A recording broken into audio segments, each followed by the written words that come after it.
E não saia daí porque o Trade Tour está fantástico hoje, recheado de boas entrevistas desse novo modal aqui no Trade Tour, falando do mais, segmento de eventos e negócios do turismo.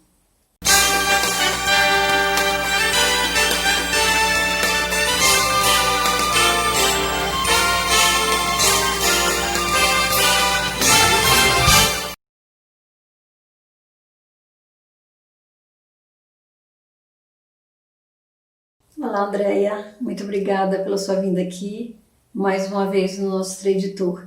É sempre muito bom tê-la aqui conosco. Andréia, o turismo de negócios, como é conhecido aqui no Brasil, ganhou destaque com grandes eventos como Rio 92, Fórum Mundial Social e alguns outros tantos, né? Você acha que esses eventos trouxeram para o Brasil uma qualificação nos profissionais e agentes envolvidos? Cássia, antes de tudo, eu que preciso te agradecer por mais esse convite, por mais essa confiança para que a gente possa debater, para que a gente possa refletir sobre o nosso mercado de eventos, turismo de negócio. Então, mais uma vez, eu que te agradeço a oportunidade. Respondendo à sua indagação, realmente o Brasil ele viveu o que a gente chama e que foi batizado até pelo mundo da década de ouro dos grandes eventos. Nós tivemos aí uma oportunidade ímpar de sediar mega eventos, os principais do mundo, num período de menos de 10 anos. Tudo começou lá com os Jogos Pan-Americanos em 2007, depois nós tivemos o tão esperado Rio+20, que foi justamente 20 anos depois da Rio 92, considerado o evento mais importante do século passado. Tivemos também os Jogos Mundiais Militares em 2011, tivemos a Jornada Mundial da Juventude, a Copa das Confederações, a própria Copa do Mundo, diversos mundiais esportivos e os Jogos Olímpicos. Isso só para falar desse dimensionamento, dos mega eventos e tantos outros eventos que acabaram também sendo sediados por aqui. Realmente era uma forma da gente aproveitar intensamente todas as questões relacionadas a investimentos. Investimentos não só a infraestrutura necessária, porque realmente nós tínhamos e ainda temos algumas situações que nos levam a estar um pouquinho atrás de outros grandes players dessa indústria, mas sobretudo com relação à questão da capacitação e da qualificação. Muito realmente foi investido pontualmente no atendimento desses mega eventos, mas, Cássia, essa questão é uma questão que não pode ser meramente ocasional. Trabalhar com a qualificação, trabalhar com a captação, a capacitação dos talentos humanos que vão justamente fazer parte dessa cadeia de serviços demanda continuidade, demanda reciclagem, demanda atualização. E infelizmente isso nós não conseguimos levar adiante pós esse período de ouro. Então nós realmente acabamos deixando passar uma oportunidade de criar uma cultura onde efetivamente todo esse processo de educação, de formação, de capacitação estivesse na veia dos brasileiros. Isso realmente a gente não encontra como um legado que tivemos de todos esses momentos tão importantes. Tivemos sim, momentaneamente, mas infelizmente a gente acabou não conseguindo criar efetivamente um novo comportamento, uma nova conduta. Isso sem falar nas questões da infraestrutura, que muitas obras acabaram não saindo do papel, outras, por incrível que pareça, ainda estão em fase de execução, e aquelas que saíram, muitas acabaram não tendo as devidas manutenções, os devidos cuidados e efetivamente não vingaram como uma real herança de todos esses eventos, esses mega eventos que nós sediamos. E mega eventos daqui para frente vão ser mais difíceis de serem realizados. Andréia, como que você vê o MICE, o segmento MICE no Brasil agora, nesse momento? Cássia, nesse momento, o segmento de MICE em 2020 realmente pegou, pegou todos nós de surpresa, por mais que a gente que trabalha com eventos e a gente trabalhe com toda a questão de gerenciamento de riscos, as variáveis de segurança são inúmeras, mas efetivamente não há ninguém, aliás, se tiver alguém que agora chegue e fale que sabia, que fez essa projeção, eu duvido muito, porque isso não entrou no nosso radar. Questões relacionadas a epidemias, pandemias, sim, elas fazem parte de variáveis que são estudadas, porém não existiu esse tipo de percepção. A Covid-19 realmente chegou avassaladora em todos os sentidos, em termos de saúde pública, e lógico que isso acabou gerando aí o efeito dominó, e hoje a gente tem a economia do MICE bastante tensa em função justamente dos impedimentos que hoje, ainda passado aí 5, quase 6 meses, nós estamos tendo. É lógico que mudou a forma de encarar os eventos, sobretudo as viagens corporativas, e isso veio a dar uma freada num crescimento, num ritmo bastante pulsante que nós estávamos tendo. Na verdade, 2020 a gente sabe que pela questão cultural que nós temos, efetivamente o ano começa pós-carnaval. E nós tivemos aí justamente o período da pandemia se colocando com as suas inúmeras restrições e justamente demandando o isolamento físico 10 dias depois do período pós-MOMO. Então, nós estávamos justamente iniciando o calendário de eventos corporativos, de eventos técnicos, científicos, e todos nós realmente fomos pegos de surpresa. Então, nesse exato momento, o panorama que nós temos do mercado MICE não é nada interessante, não é nada que efetivamente faça com que as nossas pupilas dilatem. Pelo contrário, a gente está buscando aí formas, soluções para minimizar o impacto bastante negativo que o nosso setor vem sentindo desde o último dia 16 de março. Você acha que nós podemos afirmar que nesse momento o mercado está atento e prudente, unindo forças e planejando um futuro próximo? Cássia, nesse momento, né, onde boa parte das empresas, quase que a maioria, deixou de prestar serviços, foi colocado ali um grande desafio de você pensar como seria justamente essa nova realidade.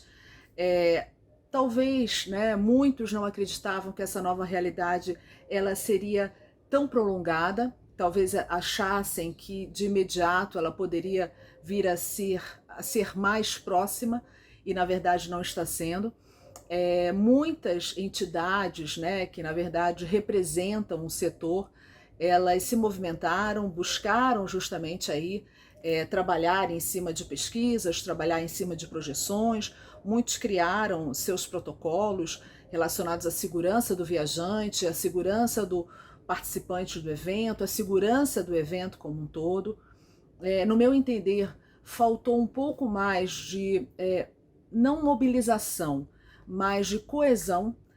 Na verdade, a gente viu cada um tomando ali a frente, tomando o seu partido, e eu acredito que seria mais interessante e muito mais efetivo em termos de lobby uma real aproximação. Foram feitos diversos protocolos, muitos protocolos, lógico, que se repetem, não tem como você fugir de algo diferente.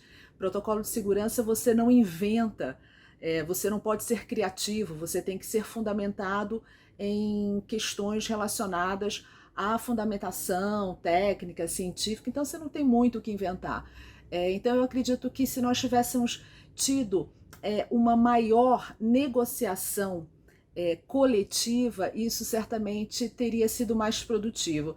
Não ainda, digamos que seja tarde, eu acredito que a gente possa vir ainda a ter esse tipo de atuação, esse tipo de ação, que seria muito mais saudável para todos os componentes da nossa cadeia turística, porque não adianta simplesmente um estar adequado àquelas premissas e os outros não. Então a gente precisa agora ter realmente uma força uníssona, um coral de uma voz única, para que justamente a gente consiga fortalecer todo o nosso segmento, que precisa efetivamente mostrar muita seriedade, muita responsabilidade e muito zelo, para que justamente a gente adentre aí para as fases de maior flexibilização de abertura, conforme, lógico, as autoridades, tudo dentro da maior legitimidade. O que a gente tem visto muitas vezes são eventos, sobretudo eventos sociais sendo realizados, mas sem uma estrutura profissional, ou a gente considera eventos com estrutura de amadores, efetivamente, que não consideram todas essas questões extremamente graves, né, com relação à saúde, com relação a prevenções tão necessárias, e acabam, de uma certa maneira, maculando a imagem de todos os profissionais que trabalham na área. Então, esse momento é um momento de que eu acredito de uma necessidade maior, de uma mobilização já há. É preciso realmente uma maior integração entre os principais atores para que efetivamente a gente consiga aí um lobby maior, para que justamente a gente consiga forças necessárias para que a gente corra atrás de todo o prejuízo e consiga voltar a ter grandes números, como sempre nosso setor apresentou para todo o mercado. Segundo pesquisas, foram realizados no segundo semestre desse ano cerca de 234 eventos online. O segmento feira e eventos presenciais reagiu migrando o seu portfólio para palestras digitais. Você que é palestrante, docente, se sente pronta e à vontade nesse novo modal? 234 nesse semestre, que número, né?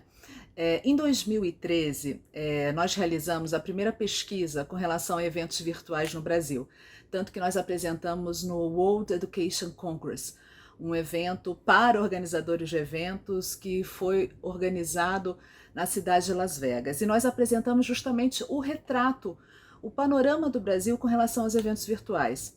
Essa pesquisa é muito interessante porque ela é o recorte daquele ano e entre algumas, né, das considerações que nós chegamos era que o brasileiro ele tinha uma certa aversão aos eventos virtuais, justamente porque nós temos essa questão da latinidade, nós somos um povo muito passional, a gente gosta do contato, olho por olho, face to face, nós gostamos de estar juntos, nós gostamos dessa convivência.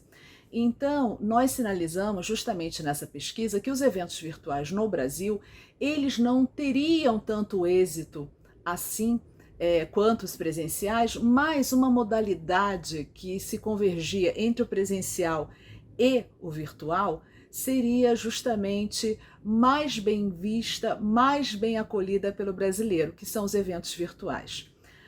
Hoje, em 2020, essa pesquisa ela foi colocada a xeque, porque justamente nós vimos de imediato a migração dos eventos presenciais para os eventos virtuais, não por uma questão de gosto ou de preferência, mas para um atendimento a uma questão compulsória, não existia possibilidade, não existia outra forma. Então, muitos acabaram de maneira muito proativa, ágil e rápida, como tem que se esperar numa situação dessa, numa situação de crise. A gente precisa efetivamente lançar de forma muito rápida meios que solucionem a problemática. E nós fizemos isso. Num primeiro momento, todos, sem exceção, ficaram muito inseguros com relação às diversas possibilidades de plataformas, ao modus operandi. Hoje a gente percebeu que as diferenças em termos de planejamento, elas praticamente não existem, elas têm muito mais a ver com a questão justamente da entrega como está sendo feita. Então, os eventos virtuais, eles acabaram chegando e quebrando esse paradigma de não aceitação inicial por parte dos brasileiros. É lógico que a gente não vê isso sendo algo que, num breve futuro, quiçá quando nós tivermos aí as vacinas referentes ao Covid-19, isso vá continuar tendo uma prática tão elevada quanto hoje. O que a gente acredita é justamente que os eventos híbridos, e aí por uma questão bastante lógica, até porque a nossa economia está colapsada, não só do Brasil, mas do mundo inteiro, ela acabou ficando fragilizada. Os players em eventos internacionais vão vir com tudo, e isso vai fazer com que a gente busque formas mais enxutas, onde a gente tem um planejamento financeiro mais interessante. E os eventos híbridos podem ser uma solução muito adequada a esse momento. Ou seja, parte presencial e parte virtual. Então a gente acredita que isso realmente vai acontecer. Cada vez mais, com o passar do tempo, a gente acabou tendo condições de efetivamente, né, dar conta do recado. Lógico, como docente, professora universitária, como palestrante, a gente já vinha utilizando muito essas ferramentas disponíveis, né? Nada em grandes eventos, né? Apenas muitas vezes para que a gente pudesse diminuir deslocamentos para reuniões e tal. Então, na minha prática, isso não foi algo tão diferente e nem se tornou um bicho de sete cabeças. Para muitas pessoas, realmente, isso se tornou algo mais tenso. Mas vale a pena ressaltar uma coisa, Cássia. Muitas vezes as pessoas usam inapropriadamente o termo isolamento social. Nós não estamos em isolamento social, nós estamos em isolamento físico, tá? É muito importante salientar essa diferença.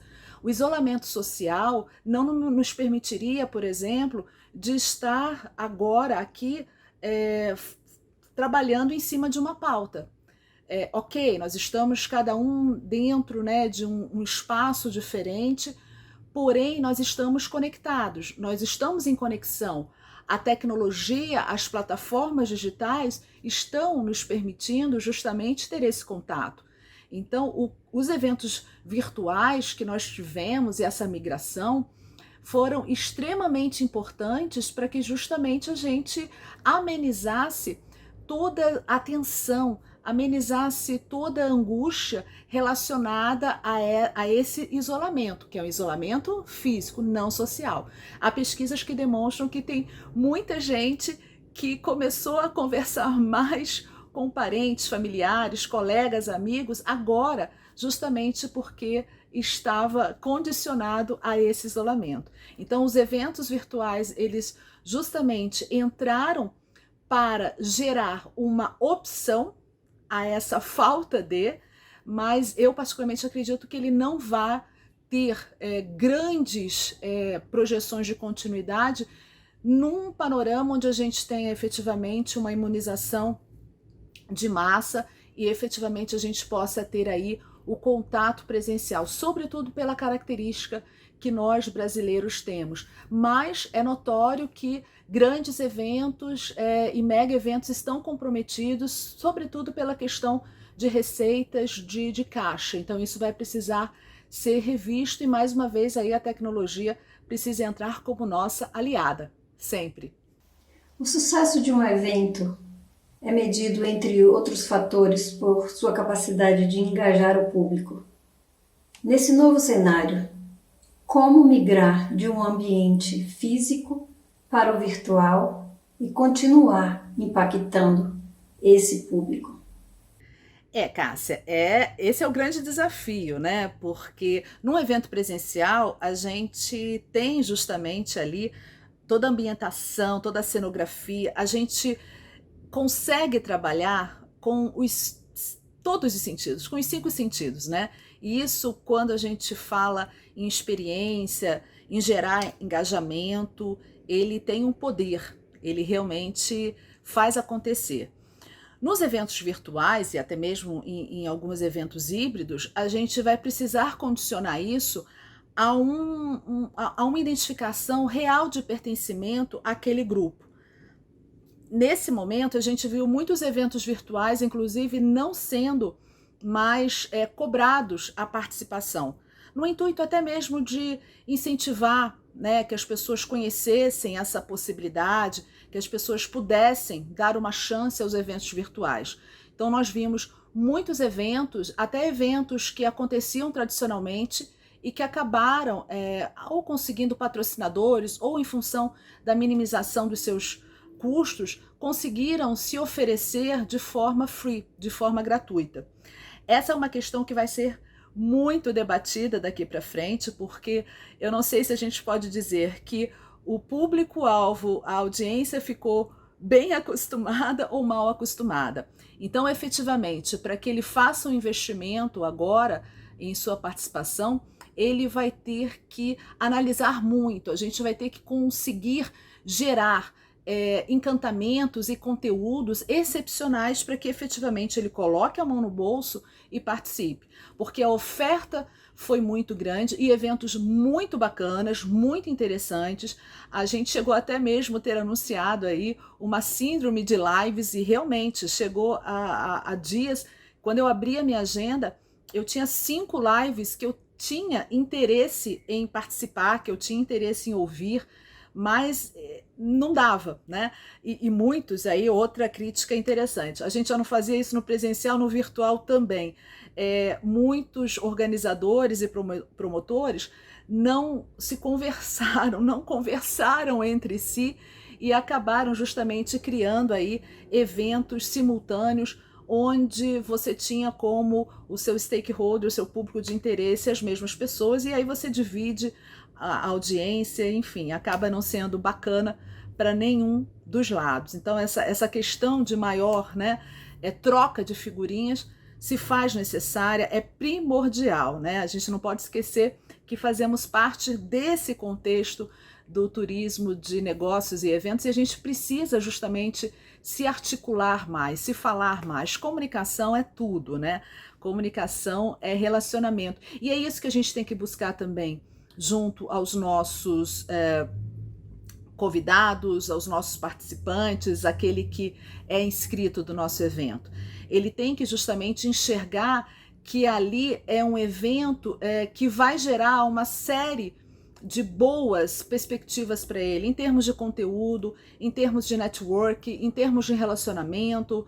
É lógico que você pode aí criar alguns efeitos, né, surpresas interessantes, como muitos já fizeram.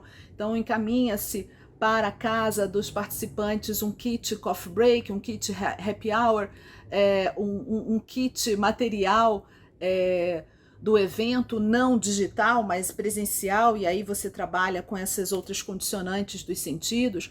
Então, o desafio é justamente esse, manter comunidades ativas, trabalhar com as marcas como patrocinadoras, dando justamente uma maior credibilidade àquele evento, mas sem causar nenhum tipo de percepção que tá demais, que tá over, né? Não é simplesmente trabalhar uma tela para onde você possa olhar, tem ali as marcas dos patrocinadores, é fazer algo de uma forma onde isso não seja percebido como algo tão agressivo, algo que até em alguns momentos te dê uma certa ojeriza até.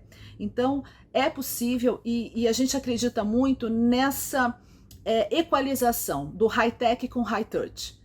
Então, demonstrar ali que você tem uma pessoa, tem um mestre de cerimônia, que você está acompanhando a interação, permitir essa interação é primordial, que você está fazendo a seleção, que você está lendo as perguntas, citando os nomes, são mecanismos que possibilitam justamente esse entendimento que você também está fazendo parte daquele evento, que você está tendo a sua voz ouvida.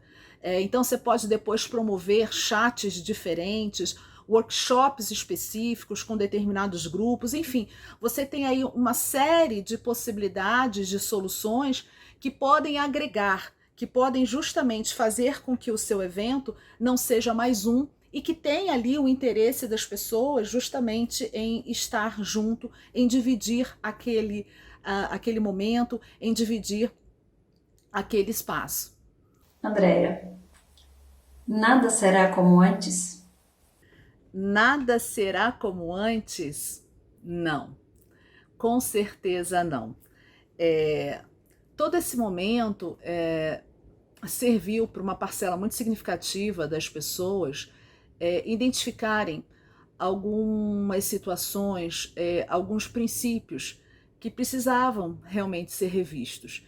Então a gente percebe que os eventos cada vez mais estavam se guiando por questões vinculadas à responsabilidade social, vinculadas a efetivamente oferecer como protagonistas de toda essa história os próprios públicos, as próprias pessoas participantes.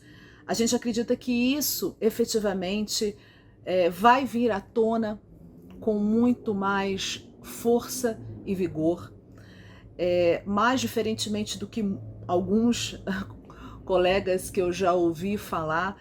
Não acredito numa troca definitiva dos eventos presenciais pelos eventos virtuais.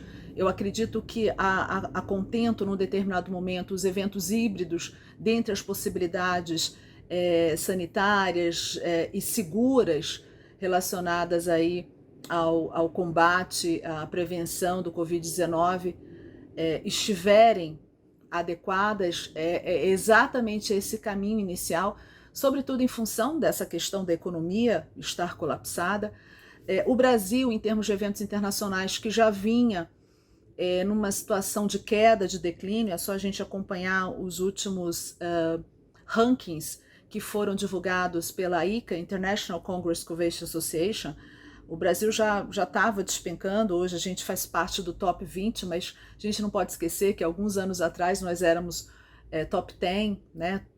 Entre os 10 maiores países que sediavam eventos internacionais, chegamos a ocupar a 7ª colocação e hoje a gente está quase saindo até dessa esfera do top 20.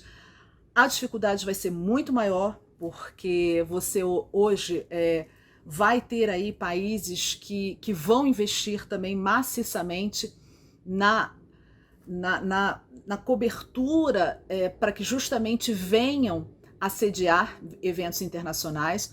Os mega eventos, por mais que o vice-presidente do Comitê Olímpico Internacional diga que 2021 os Jogos de Tóquio vão acontecer, eu não faria essa tamanha assertividade com essa segurança, ainda mais porque o Japão é um país extremamente rigoroso com questões relacionadas ao coletivo, ao respeito, mas vai ser um termômetro interessante para a gente acompanhar, né? De qualquer forma, vão se intensificar todas as questões relacionadas à segurança. Nesse caso, eu que há muitos anos, né, há décadas, levanto a bandeira da segurança em eventos, nesse sentido, a gente pode considerar até algo positivo nesse novo pensar dos eventos, porque a questão da segurança, ela sempre foi tratada de uma maneira secundária, com não tanta relevância assim.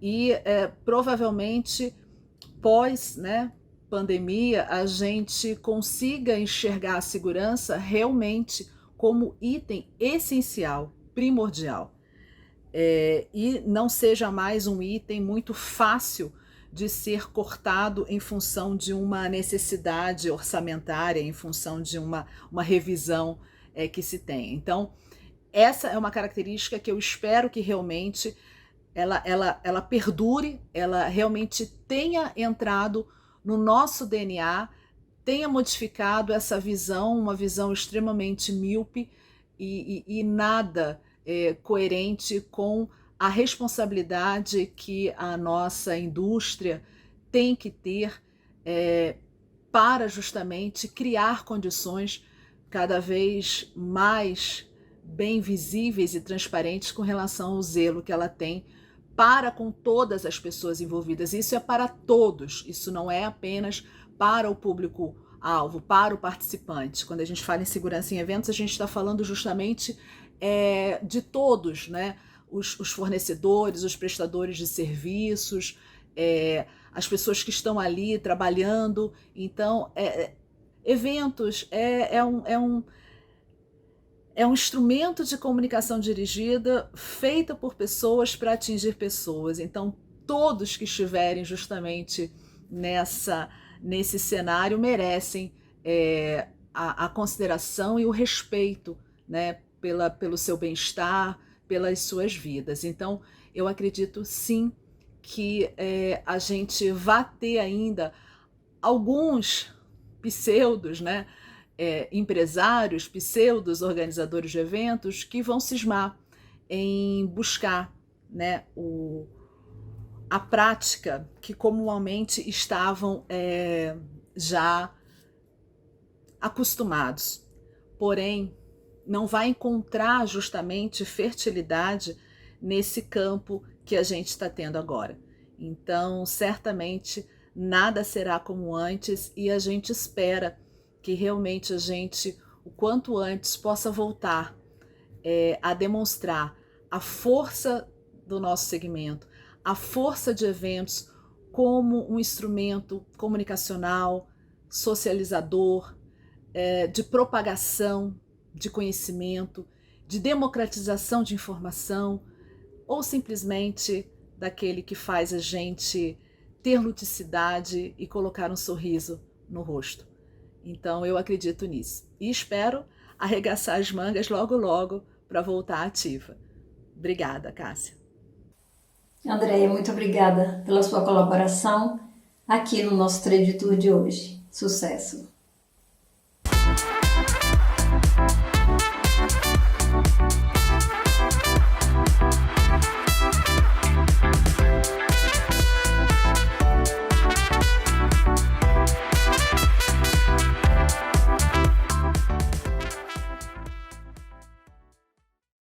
Para juntos brindarmos em grande estilo, o Paulo Jacovos, bartender premiadíssimo e querido, veio aqui nos trazer uma receita maravilhosa com base nas borbulhas mais festivas, que é o champanhe, uma receita do Royal Key para brindarmos juntos, diretamente do pub 1966, a retomada do turismo de negócios e eventos. Olá, amigos do programa Trade Tour da Vitrine Gourmet. Estamos aqui diretamente do 1966 Pub Cocktail Bar, né, para comemorar essa retomada do turismo. E para comemorar uma retomada ou qualquer comemoração, nada melhor do que um champanhe ou um vinho espumante. Por isso, para este programa, nós escolhemos um coquetel muito especial, né? Conhecido como Kir Royal, ou alguns chamam de Royal Kir, né? Que é um drink feito à base de licor de groselhas negras da Borgonha e champanhe ou vinho espumante. Nesse caso aqui a gente está utilizando um excelente Prosecco da Salton, né? É um drink muito simples de fazer, qualquer um pode fazer em casa, né? Requer apenas alguns cuidados básicos e você ter um bom licor de preferência importado, né? Aqui a gente está trabalhando com a Henri Brizard, que é uma tradicional firma francesa de licores, né? Para quem não sabe o que é licor de cassis então é uma infusão feita em álcool etílico com groselhas negras da Borgonha, né? E aí a gente tem o famoso creme de cassis. Uma dica importante: quando você abre o seu creme de cassis em casa, você deve conservá-lo na geladeira posteriormente, porque ele perde a coloração rapidamente se você deixa ele fora da geladeira. E um bom espumante, claro, para completar. Esse coquetel, o que foi criado na Borgonha, naturalmente, né?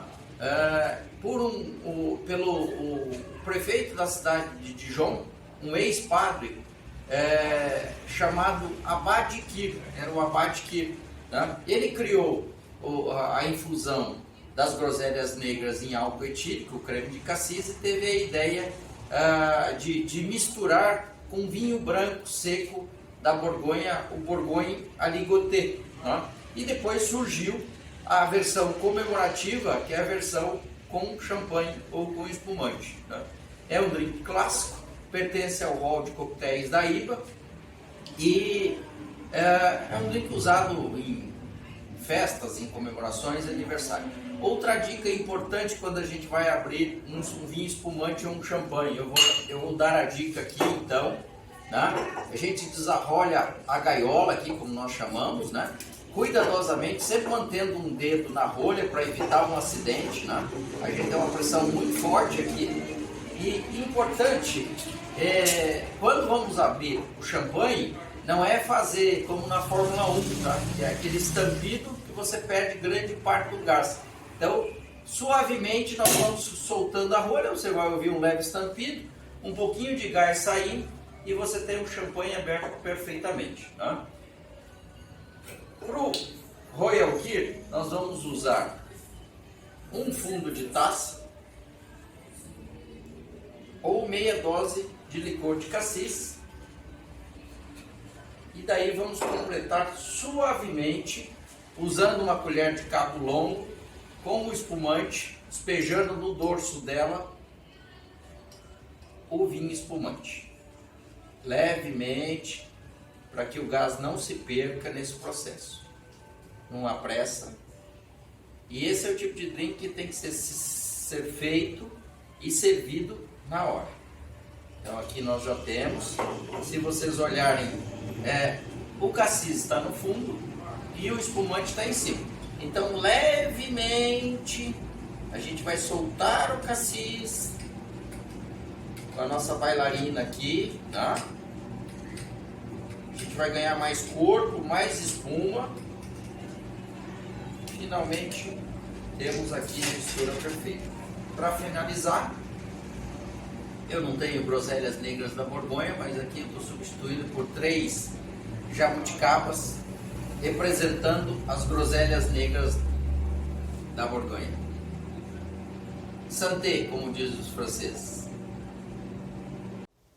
E você que é pousadeiro, hoteleiro, ou tem alguma empresa, tem vontade de fazer um vídeo e quer saber mais dicas?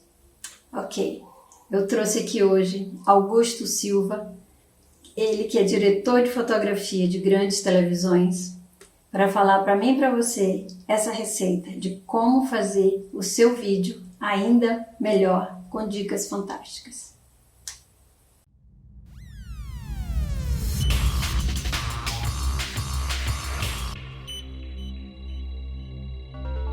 Attention. Attention.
Attention. Attention. Please let us have your attention. Olá, Augusto. Muito obrigada pela sua vinda aqui no nosso Trade Tour. Gostaria que você falasse pra gente quais são as 3 básicas formas de ter um sucesso total no vídeo caseiro, onde o pousadeiro, o hoteleiro ou o dono da empresa pode fazer sozinho com as suas dicas.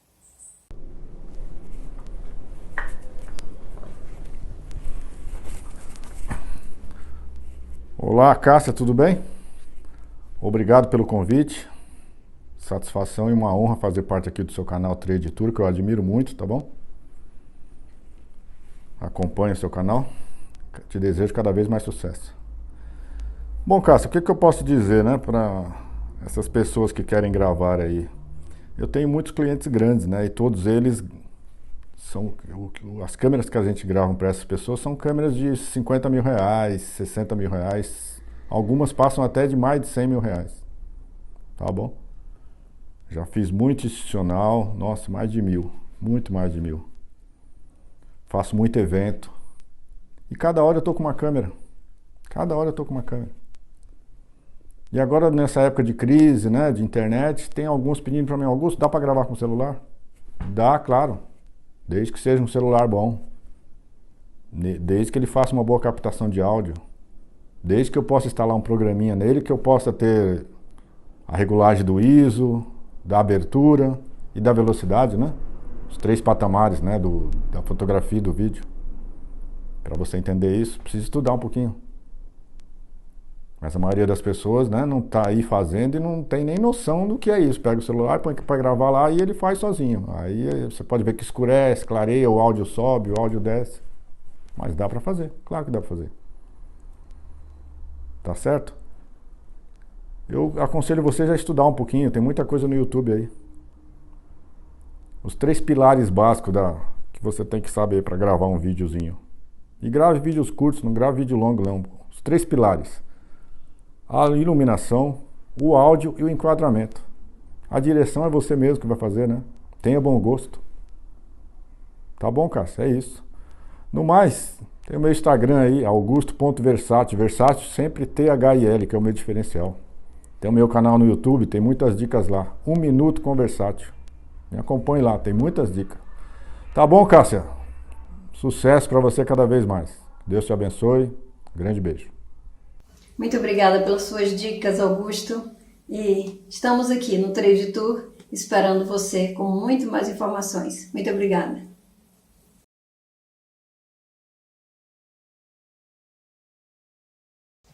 E hoje aqui no nosso Classe Tour temos um maravilhoso resort à venda diretamente lá da Bahia, da terra mais ensolarada, a terra de Todos os Santos. Vamos conferir juntos Classe Tour na Bahia.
Muito obrigada pela sua companhia, pela sua audiência. Espero que você tenha gostado. E semana que vem vamos de novo aqui no nosso Trade Tour trazer mais novidades e informações para você.